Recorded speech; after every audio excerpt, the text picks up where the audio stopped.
Welcome to the Andy Dare Show. This is episode 52. This week I'm joined by Greg Corner of Kill Hannah, and he's also making a name for himself in the DJ world. He drops extensive musical knowledge, and I had a blast talking to him about the old days growing up in the western suburbs of Chicago. Thank you so much for listening. Hey everybody, thank you so much for checking out the Andy Dare Show. This is my 52nd episode. Get to be joined by Greg Corner, bassist for Kill Hannah. Also, he's been a DJ playing a lot of spots downtown, making a name for himself in the dance music world. The guy knows a ton about music. It was a joy to interview him. Actually met him way back in the day, but we'll get into all that in a little bit. But first, I want to just bring up my awesome sponsors. First up, I want to thank everybody who ordered a Man Grate for Father's Day. I'm sure your fathers were pleased that they could now, utilize this little piece of Detroit steel. It's not a little piece, it's a chunk, and it fits over your existing grill grate, and immediately you get more tender steakhouse quality burgers, fish, chicken. You get those heavy grill marks that you really can't get on those chintzy little grill grates that come with the grill. So why not get yourself a Man Grate? Order through my website, theandydareshow.com. Click on the banner at the top right hand of the screen, and then we get to wet our beaks a little bit. It means a lot, and it's also an awesome thing, so why not to kill two birds with one stone. It is called the Man Grate, and instead of cooking through the heat of the fire or the flame, like you're doing with the existing grill grate, with the Man Grate, you're going to be cooking through the conduction of the steel, and that just means great barbecue. They're called the Man Grate. Click through my website and help support my studio, the Honeycomb Hideout Studios. And by Uncle Bub's award-winning barbecue, a family-friendly restaurant since 1997. Most people don't know that we're also a full-service catering company. And if you got a wedding, if you want to do a pig roast, a luau this summer, have a party and have people go, hey, where'd you get this food? Did you make this? No, I wish I did. This is so good. It's Uncle Bub's barbecue. And just call them up if you have any questions. It's 630-493-9000, located in the western Chicago suburb of Westmont.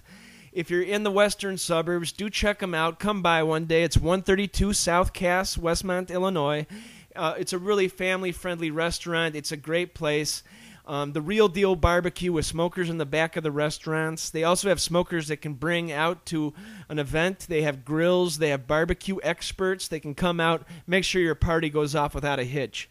That is Uncle Bub's award-winning barbecue. Be sure to visit them on the web at UncleBubs.com. If you have any questions, call and they will answer all the questions you need.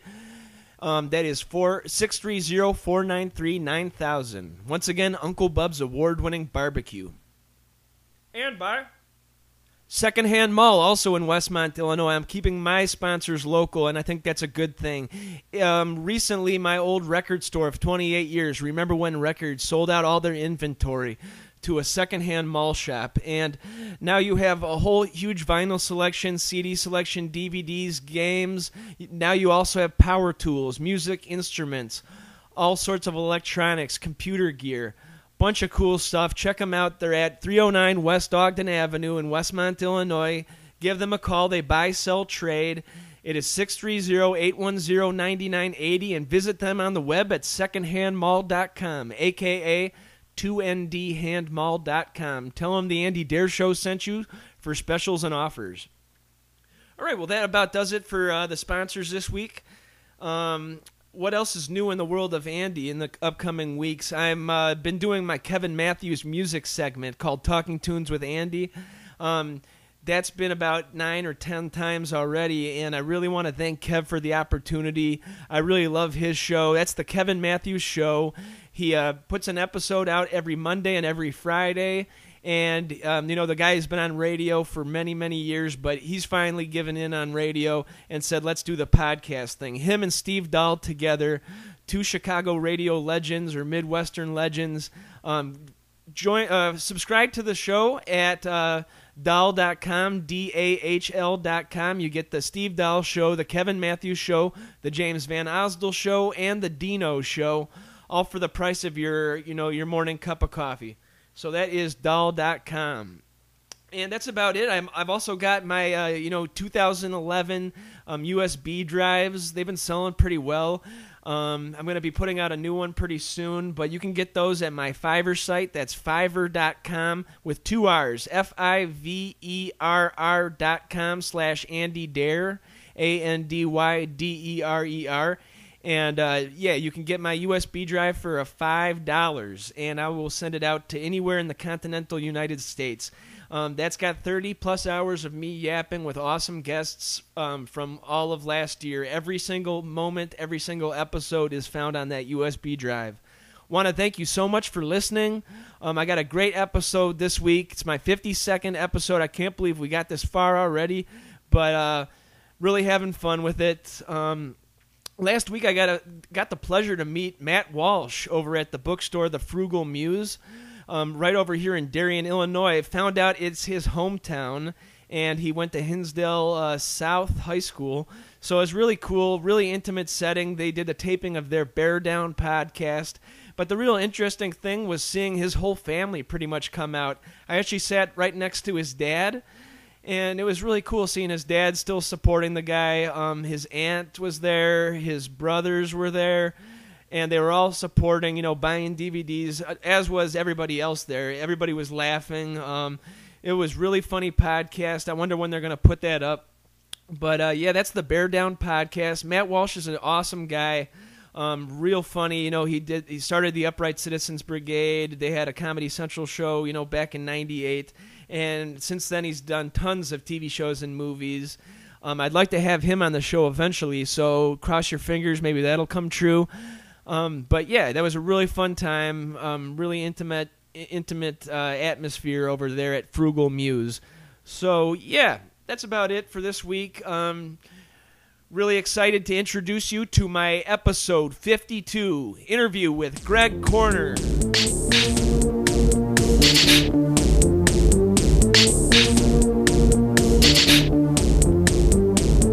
Hey Greg, what's going on? You're on the Andy Dare Show. Hey, how's it going?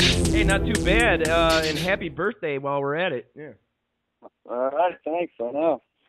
So what does a DJ do for his birthday? Does he want to go out, or is it the opposite? You want to stay in and relax? I'm actually DJing with Foster the People tonight at Debonair Social Club. So that's what I'm sweet. doing for my birthday.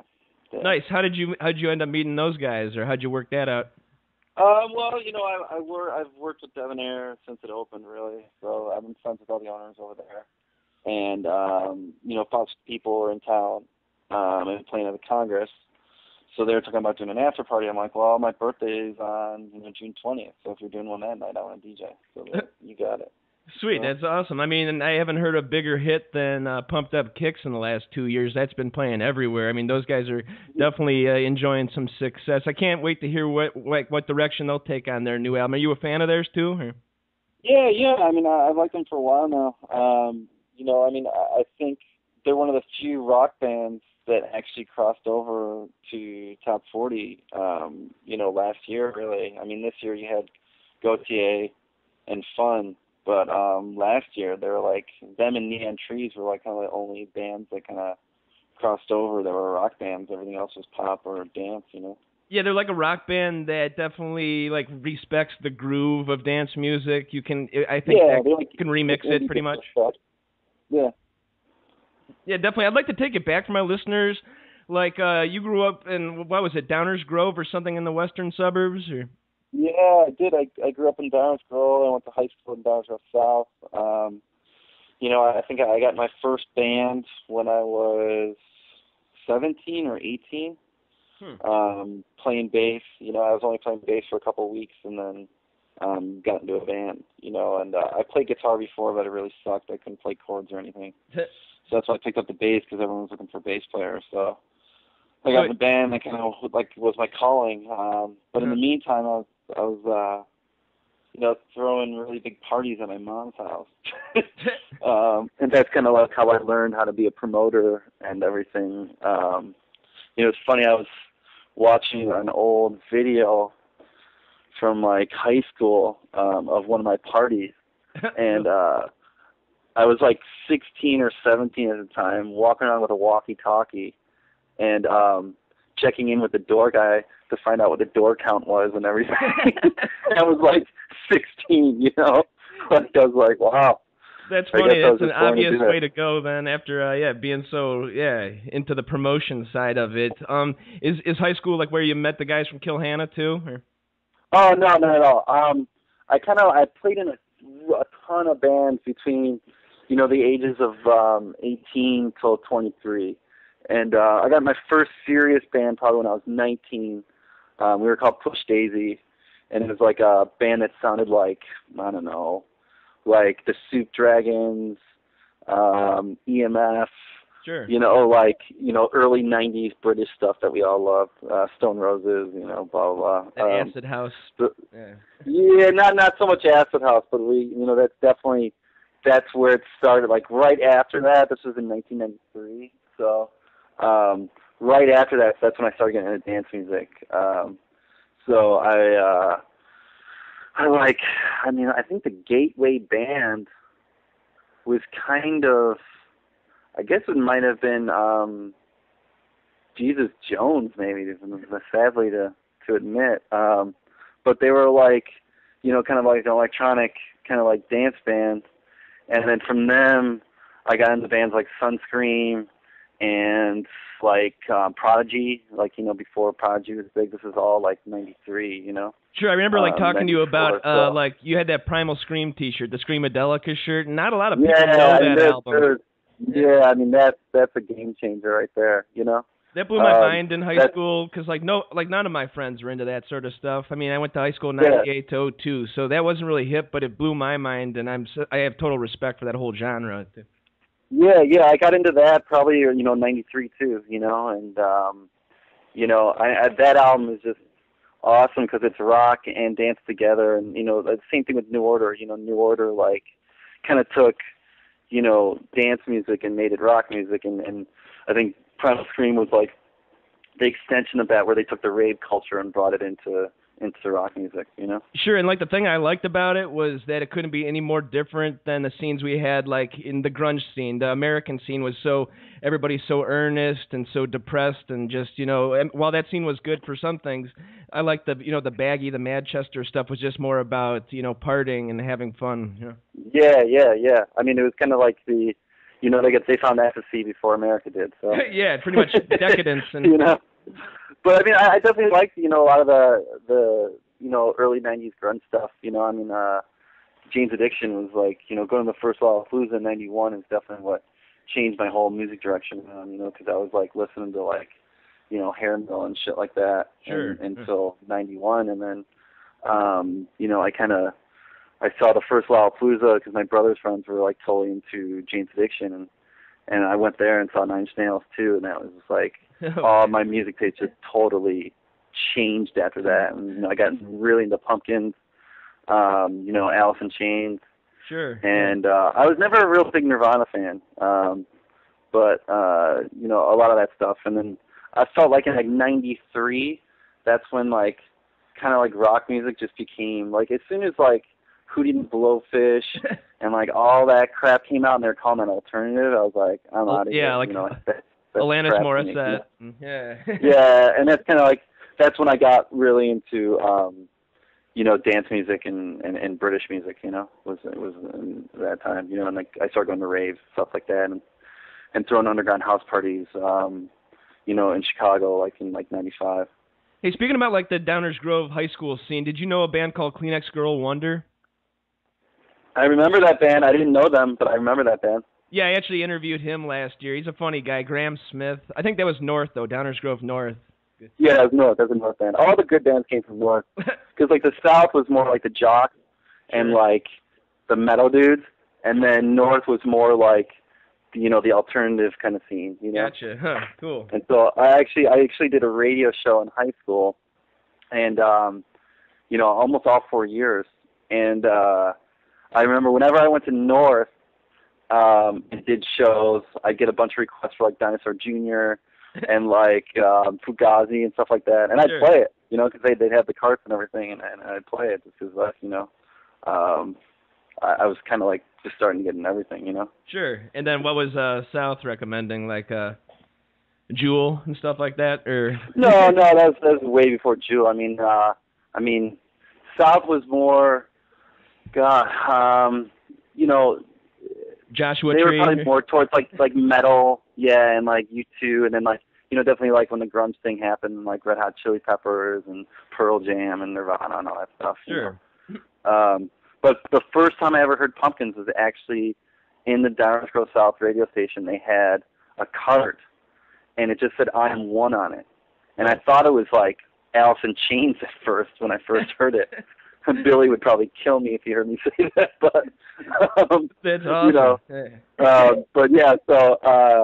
But yeah, I mean, and I loved it, and I'd always play that on my radio show.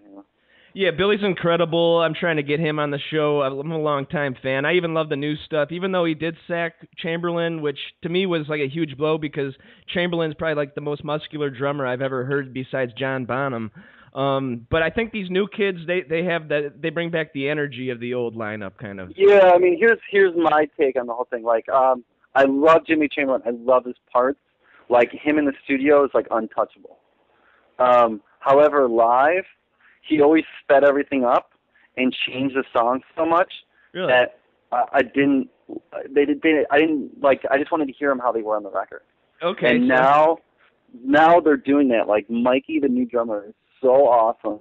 He's very like precise, and he's not like, his tempo is great, and he's adding some new stuff, but it totally fits and works with the song, and the whole band is tighter than they've ever been, hands down. Yeah, I saw. Did you go see them last week at Metro? Or? Yeah, and it blew me away. I mean, the band was so tight, and they played all old songs. I mean, it was hit after hit, and I couldn't believe it. I was standing next to Matt Walker, who played with them, sure. And recorded with them on Door. And I'm like, have you ever heard him do a set list like this? Did you ever play one like this? He's like, never, man. I've never heard him do this. And I'm like, what the hell? So that's incredible. Yeah, geez. Yeah. I mean, to be that age, in your late 40s and still like challenging yourself and trying new areas to explore. Yeah, and man, I couldn't tell a difference. Like, Billy, how much energy he hit on stage that night. He was whipping his guitar around, throwing it like it felt like it was 1992. He didn't look like, an old guy trying to rehash his band. He's never been like that. No. And like, he just had it, like he wanted it. It was awesome, He must lead a healthy lifestyle because he hasn't aged at all. Yeah.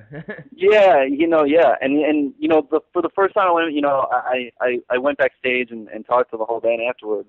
And it was a really great vibe backstage, which, sometimes it's, different people and different shows, it's like, it might be weird or like, depending on the band, but it was a really fun vibe, which is great to see because like everyone's in a good mood and having fun. And, I think Billy was really having fun for once. And, I asked him, I'm like, dude, I was with Matt Walker, like, we never heard you do a set list like that. He's like, I've never done a set list like that. I'm like, so why now? And he's like, what did he say to me? He's like, I'm tired of going against the mighty wind. I need to take a victory lap. Oh, that's a good way to look at it. Yeah. I'm like, amen, man. I'm like, awesome. That's awesome words from a guy who's been doing it for 25 years. Going on 30. That's awesome, man.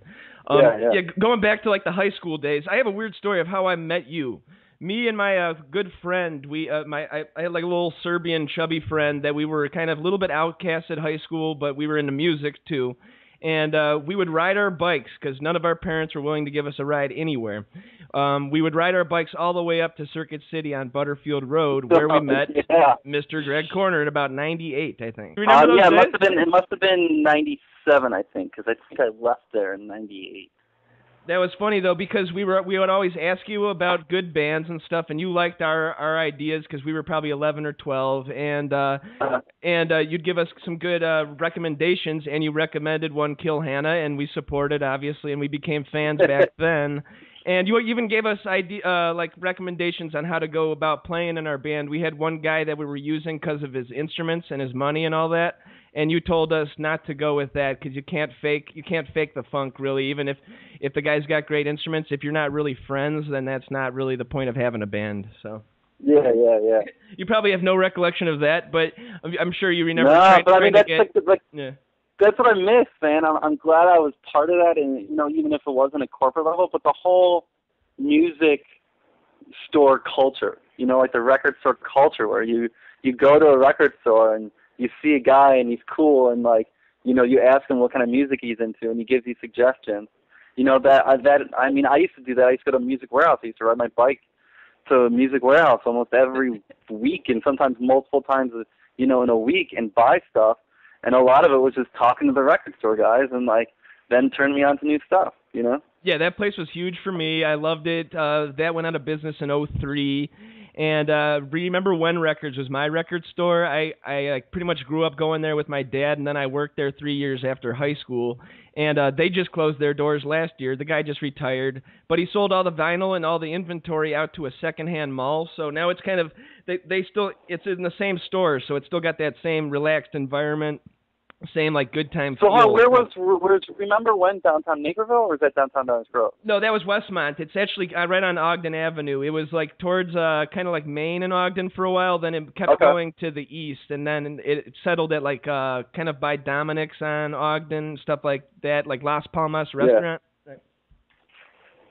But yeah, that was a great place. That's how I kind of formed my taste and how I'm pretty much being able to do this show and, you know, talk music and stuff like that. Now I do a Music Minute for Kevin Matthews show on Steve Dahl's network now, so I'm trying to slowly, you know, spread my wings that way. So. Cool. Yeah, I did the whole band thing for a long time, but I just can't get, you know, all the infighting, the jealousy, the Craigslist, you know, it's just I got a little sick of it, burnt out on it, and I'm having fun doing this. So until something else strikes up my fancy, this is what I'm going to be going with. That kind of seems like how you've been doing it with the whole rock band and then the DJ thing. It sounds like you definitely found your route, right? Yeah, I mean, you know, I always tell people it's the hardest thing to do is to put a band together, because it's like marrying like 5 people, you know? Yeah. And there's a lot of compromising going on, a lot of egos, even more so than probably marriages. And, you know, it's really hard to find 5 people that are into the same thing, have the same vision, and that are all motivated to do it, and that's their number one priority. Exactly. And I'm really fortunate enough to have had that experience and done the, you know, the full everything, you know, like we were one of the last bands, you know, to get a kind of like a traditional record deal, you know, where it wasn't like a 360 deal, and, you know, we got to record in LA, and, you know, we spent a whole wasteful amount of money on recording an album, and, you know, but it was a great experience, you know, and I'm just glad I was part of it and found all the guys to do it with, you know. So, because I remember, as soon as I got into Kill Hannah, it was like, you know, all guns on deck, man. Like Matt and I were just totally saw eye to eye and like promotion and like how to like promote things and everything. Because I kind of took what I learned from underground house parties and rave culture and put it into a band, you know. That's awesome. I was going to ask you, like, what kind of guy was Matt back in the day when you were first forming, like, first making the first album and stuff like that? Was he as driven as he still is, or? Oh, yeah, definitely. I mean, Matt's always been driven, you know. He's, and no compromising either. You know, he's really knows what he wants. I mean, he's got it all the way down to the artwork and everything, and it's really important, I think, to have somebody like that in the band. Otherwise, it just doesn't have a vision or a direction. Sure. You know, and you know, back then, like, you know, I was just getting out of, I was actually still in film school at Columbia, and he was just graduating from Art Institute from film too. So we kind of both came from rival schools, but the same major, you know, and we had the same love for the same movies and everything, and so it made it really easy to work together and kind of know each other's language, and we were in the same kind of music. I mean, when I first met Matt, you know, he knew I was a bass player right away, and he just, you know, he's like, hey, you look like a bass player, you should try out for my band. You know, he had no idea I played bass, and it was just like, you know, so, that's kismet, and just after talking to him and Carrie for like half hour, we had all the same kind of, you know, influences when it came to music.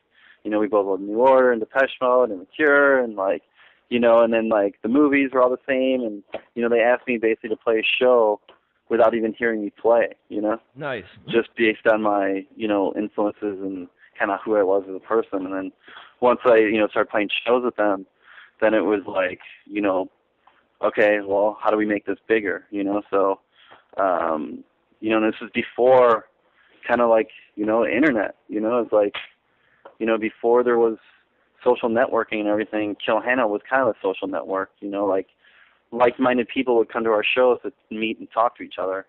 And there's so many friendships that formed at our shows, and it became like, you know, a subculture, which was really awesome, you know, and I'm really proud of it, because a lot of those people are still our friends, Sure. and a lot of those people are still friends, you know, and it all happened before really like the whole internet bang, you know, and there was people meeting on chat forums, you know, on our message boards and stuff, Sure. you know, but that's as deep as it went, you know. Yeah, it was more So, about like actually pounding the pavement, putting flyers up, you know, putting flyers at I record mean, Matt stores. and I mean, when I first got in the band, Matt and I would go to high schools and go in their lunchrooms and pass out flyers, you know, and until we got kicked out and stuff, you know, like it was just like, you know, there was nowhere we like was sacred, you know. Sure. But I mean, that's the advice I give to a lot of young bands. They're like, well, how do we get bigger? And it's like, you got to have more than just an online presence. You got to have a physical one too, and then also a relationship with your fan base. So if you actually go out there and pass out the flyers and meet the people, you know, that can go a long way. And also, you know, it can't just be, oh, I'm gonna go to a car wash and pass out flyers. It's like it's got to be targeted, you know. Yeah. So Matt and I would always like, you know, we loved The Cure and Smashing Pumpkins. So when Smashing Pumpkins had like a record release show at Tower Records, Matt and I went up there with like, you know, 1,000 flyers and like 200 CDs and gave everybody in line either a flyer or a CD. That's so you smart. know? Yeah. And that made it, that started getting it global, you know, and we did the same thing at Cure shows and same thing at, you know, the jamborees and everything, you know? Sure, I like the targeting because you don't need to waste your time, you know, trying to promote to somebody that's going to just take your stuff and walk to a garbage can and throw it out, you know. It's good to give somebody who probably has the same taste, who has somewhat of the same kind of lifestyle that you're looking for to target. That's smart. Yeah. So, like, how was the major label thing? Were you like scared of the leap, or was this like, okay, this is awesome, Atlantic's interested? No, I mean let's that's do what it. I mean in the '90s, I should say. That's what the dream was. It's always like the goal was, hey, let's get a record deal. Let's get a major label record deal. That's how you say you made it, you know? Sure. Yeah. And it's weird now because that's not the case, and it's kind of like confusing, I think, to a lot of bands, like what the goal is, you know? Sure. And, you know, the goal is to have your fan base as big as you can and to tour. But, you know, back then it was like getting a record deal. And I thought it was great. You know, it was validation. It gave me confidence in what I was doing. It legitimized the band. You know, I wasn't crazy with what the label did. But, looking back, it's like, there's just so many people involved with making and pushing a record that all those things had to be firing at once. Sure. And they kind of never did with us. We always had when we brought our second album over to Roadrunner was a great label, and we were just changing managers, and we had a new manager that had a better idea of what was going on in the UK. So what happened in the UK was amazing. But meanwhile, back in the US, we had a different manager, and our A&R guy got fired, who was our big cheerleader. Mm-hmm. And and you kind of just get lost, So you need to have like everything firing at once, and that's really like kind of a manager's job, Yeah, like we talked about having like the band being like a marriage to 5 people, but having like a major label band is like being married to 50 people. Like it's ridiculous, and it's hard to get everything on the same page. The band is the most important thing. The band is the real marriage, and definitely your relationship with your manager is important too. But your manager doesn't have to be your friend. It's a working relationship. Sure. And it's got to be, if you like them, then they're don't have the juice to do the things that you need to get them to do, and then if they do have the juice to get shit done, then you don't trust them. You know, yeah. So it's kind of a double-edged sword. That's true. I never thought about that. And you know, but you know, we made a lot of bad mistakes and we learned from them. And you know, like looking back, we would probably do a lot of things differently. And if I was managing us, I would have done a lot of things differently. You know, but you know, that's how you learn from them. You know, we didn't have another band that kind of went through the same thing as us. And nobody like gave us advice or anything, you know, like there was nobody to like confide in, you know, we weren't friends with Billy at the time, you know, and like, you know, there wasn't the opportunity to, so I definitely like try to help as many bands now as possible. Nice. You know, just, you know, trying to, you know, steer them in the right direction, you know. Since you've been there, yeah. Taking it back to like going to the UK and stuff. How about like a good memory from being over there or your favorite venue to play? My favorite memory over there, whenever I think of the UK, was the tipping point over there. And, you know, our first tour over there was with Shiny Toy Guns. And we were like, they were playing to like 100, 150 people a night. Okay. And we were opening for them. And it was a great tour. Those are like our best friends, you know, like sure. If there's any band that, you know, is our brother band, it's Shiny Toy Guns, you know. And, so after that, we got a booking agent, and the show that kind of like I was like, wow, this is happening. We played this festival called the Give It a Name Festival, and you know, we had no press, no record out over there, no radio, no nothing. You know, this was basically our second show in London, and there was probably about 7,000 people there, and we played on the second stage at like 2 o'clock in the afternoon. We were like the third or fourth band. And into our second song, we played Crazy Angel, and there's literally 7,000 people jumping up and down. And I was like, whoa, holy cow, like it was just an amazing moment. And that's when Roadrunner saw us, and they're like, we have to have this band, you know? Shoot. And that's when everything started happening over there. That's when we started getting press and radio and everything. It was just kind of like the tipping point, you know? That's so cool. I'm a big fan of English bands. I love the whole Britpop movement in the mid-'90s, too, the Blur, the Oasis that's stuff. Like, that's Kill Hannah, you know? I mean, that's what we grew up on. Matt's favorite band is The Smiths, you know, and The Cure, and, like, you know, all my favorite bands came from there, and definitely playing Manchester was, like, unreal, you know? Sure. And that's where all of our favorite bands came from. I mean, that is Kill Hannah, so that was, like, a huge accomplishment. And, you know, our UK fans are, like, the most loyal and energetic that we have, you know. Yeah, that's really cool. I remember back at the Circuit City days, you said you had a funny story about the singer of Placebo. What isn't it, Brian Molko or something? Was he like? Oh yeah, Ryan Molko. Yeah, we played a show with them at Metro. We opened up for them at Metro right when they released. I think it was Black Market Music. Was it the one with? Or the one with Pure Morning? Yeah, Pure Morning with Pure Morning. Without You, I'm Nothing. Yeah. Oh yeah, that's the album. Okay, so yeah, so we played a show with them at Metro, and then we took them out afterwards to House of Blues. They were having the Bartender's Ball, and the Bartender's Ball back then was basically all the bartenders in Chicago. Camel would throw this huge party for them at the open bar, you know, for like from 10 to 2 in the morning. So, and it was free. So it was just a huge party, and they'd have like big bands play. And so we bring Placebo in there, and they look on stage, and they're like, "Is that Chaka Khan?" And I'm like, "Yeah, Chaka Khan's playing." They're like, "Boom!" And they fucking boom on. But like, we didn't see them the rest of the night. They were dancing like, you know, on the dance floor the whole night. That's cool. Yeah, it's pretty awesome. How about any of those other like British influence have you been able to meet, like some of those old English rock stars that you've been able to actually like meet and talk with? Yeah, it's funny, you know, we were doing this radio interview on Kerrang, and, you know, Matt and I started talking about bands we love, and the one band I brought up was a huge influence of me on bass, really, was Ned's Atomic Dust Band, because they had 2 bass players. Sure. So the interview guy's like, "You like Ned's Atomic Dust Band?" I'm like, "Yeah." And he's like, "Hold on a second."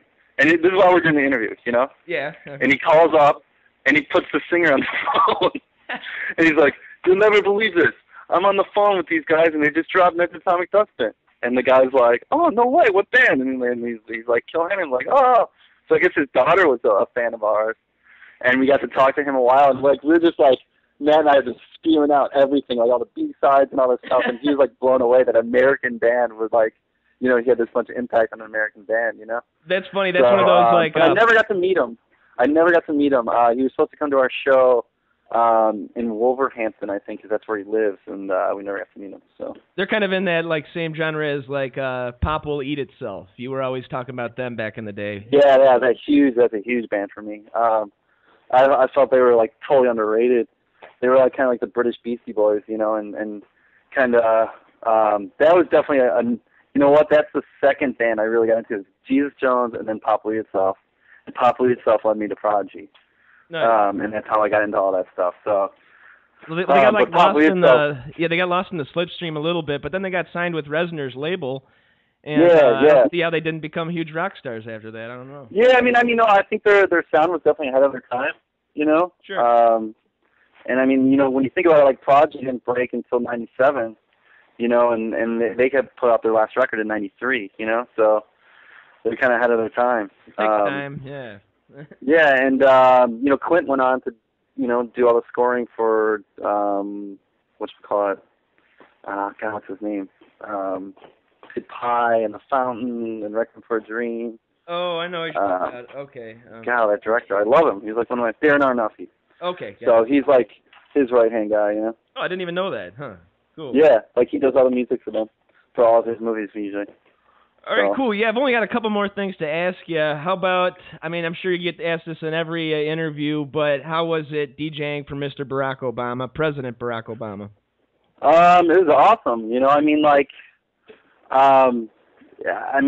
was like a total surreal, like, moment because, like, I kind of just put my head down and just did the work and didn't think about it, Sure. Yeah. And because I just didn't want to mess it up, I wanted to make it great, So I put a lot of thought into it. Played a bunch of different music. I even played Primal Scream. Really? I think that's how I opened my set. Come Together, or was it Come Together? Moving on up. It was Loaded. Loaded, gotcha. Okay. Yeah. So it's like more of the instrumental, So, So it was great. I went all over the place, and it got really stressful though because I was only supposed to play from I think it was like 6 o'clock to 7:30 or something, and then OK Go went on, and then Jennifer Hudson went on, and then Herbie Hancock went on, and then I was supposed to DJ 2 songs, and I got Secret Service behind me and everything.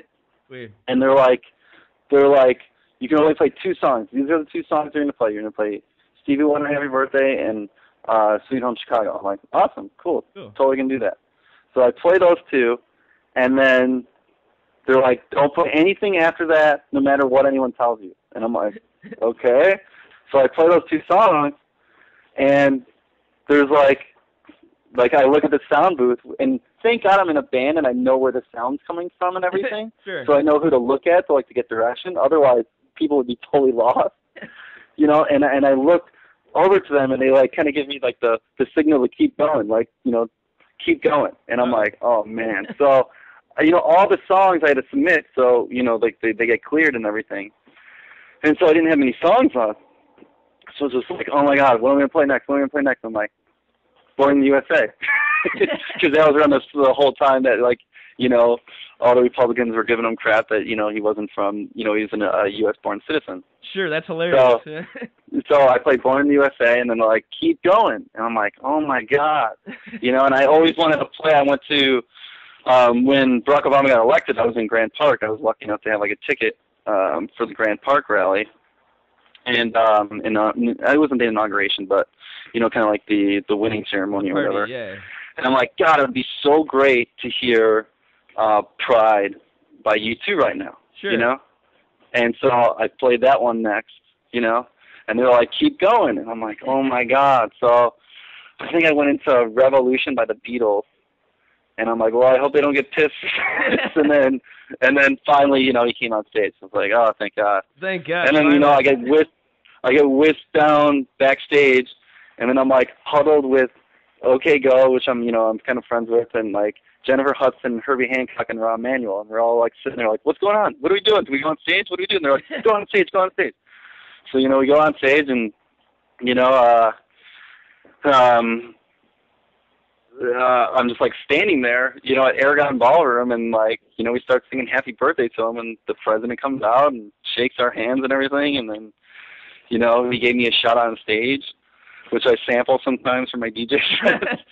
But yeah, it's just total surreal, and like, it didn't really hit me until, a couple days later. Afterwards we got, brought backstage and we got to meet him, and he's so genuine, like, I know that's like the, like a politician's deal, and I've met politicians before, but he was just like one of us, he's really down. He came backstage and he was so personal with Herbie Hancock because they were like friends.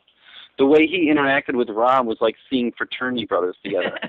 And then, like, going up to OK Go, he was like, hey, guys, how's tour been? You been out for long? Like, and he just knows, like, like, it's just crazy, So he's, I still believe in him, and, I think it's, he's getting a lot of crap right now, but hopefully he can turn it around. I think he'll pull through. He's got to pull through. I mean, it's ridiculous who he's going against, Yeah. Yeah, exactly. And then a couple of weeks ago, I DJed for President Clinton, which was like a total another honor. It's like the two presidents that I voted for and believe in, and he was like the same way. He was really personable, really nice. Usually he only speaks for like 10 minutes at the functions that he does. He spoke for 40, and then Ben Harper played live after him, and he actually sat on the side of the stage and watched Ben Harper the whole time. For like 30 minutes. Which is totally unheard of. That's ridiculous. So, those are the two coolest presidents we've ever had, and I mean, a fan of Ben Harper, just a cool dude to hang out with. That's a leader of the first world, which is amazing. Yeah, and then like when you think about it, it's like that's history book stuff.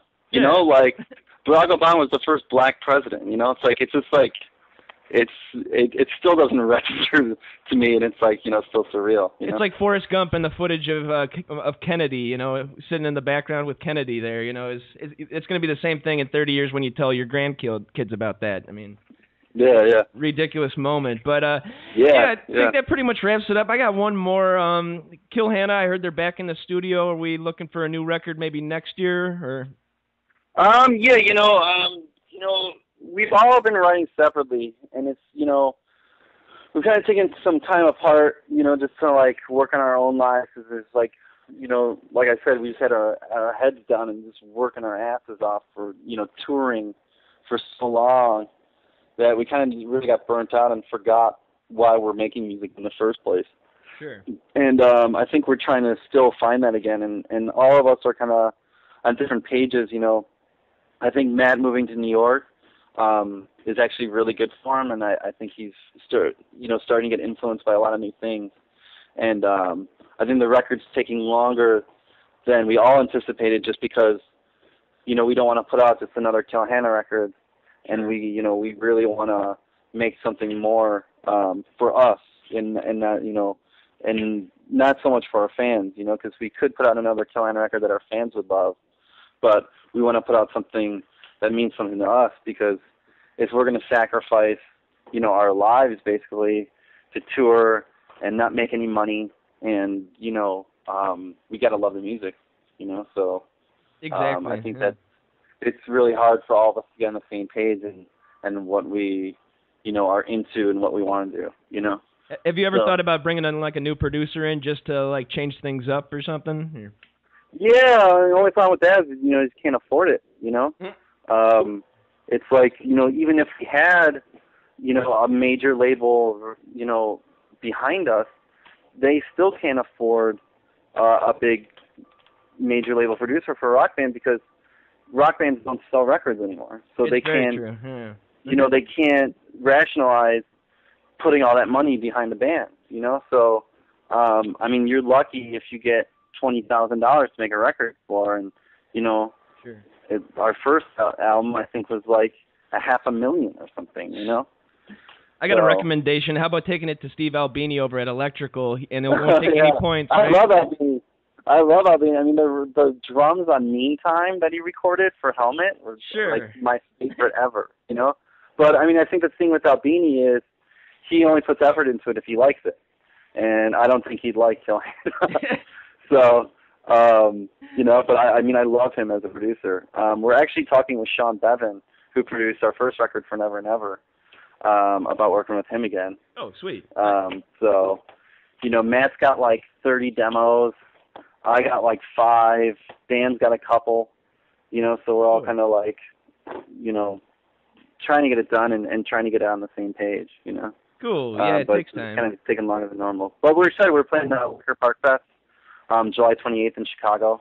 Sweet. Which is great because it's like, you know, that's my neighborhood. It's where we've practiced since 1999, you know. So, you know, it's going to be awesome, you know. So I'm looking forward to that and you know, playing to all our fans here because a lot of our friends here have never seen us, you know, just because we barely play Chicago, and when we do, it's like on a Friday or Saturday, and they're usually working or, you know, doing whatever. So this will be the first time like a lot of our friends that we've been friends with for over 10 years will see us. All the old friends coming out. So, that's cool. Yeah. Yeah. So yeah, I'm looking forward to that, and then I'm actually DJing Wavefront Festival next weekend, which is I call it the old rave beach. It's in Montrose Harbor, and that's where everyone used to go after raves. You go to watch the sun come up on Montrose Harbor, you know, and it's no cops would ever find you because it's like there's like a big drop off, so you can't really see the beach. Yeah. So, but that's where they're having this music festival with like Duck Sauce and Boys Noise and Eric Murillo, and I'm really fortunate to be part of that. I think it's gonna be awesome. Sweet, that sounds good. And how about the DJing? Are you every week at Debonair, or is that just a once in a month? Yeah, I do every Saturday there. You know, sometimes I'm not there. Sometimes I travel. So yeah, I'm there every Saturday.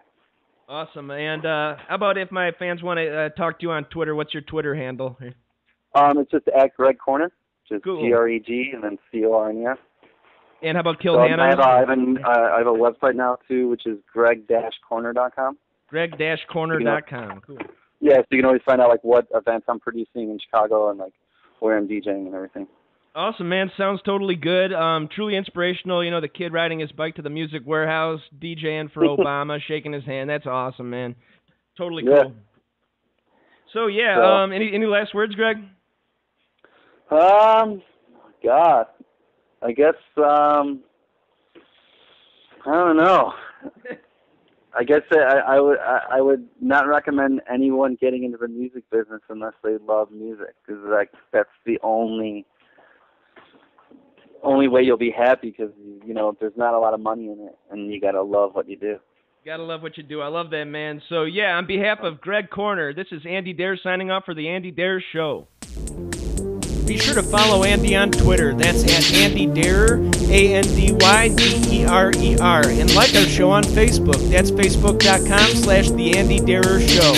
Videos at YouTube.com/Andrew Martin Dare. And it all leads back to TheAndyDererShow.com. Support our show by supporting our sponsors, The Mandrate, Uncle Bub's award-winning barbecue, and Secondhand Mall. Thank you so much for listening.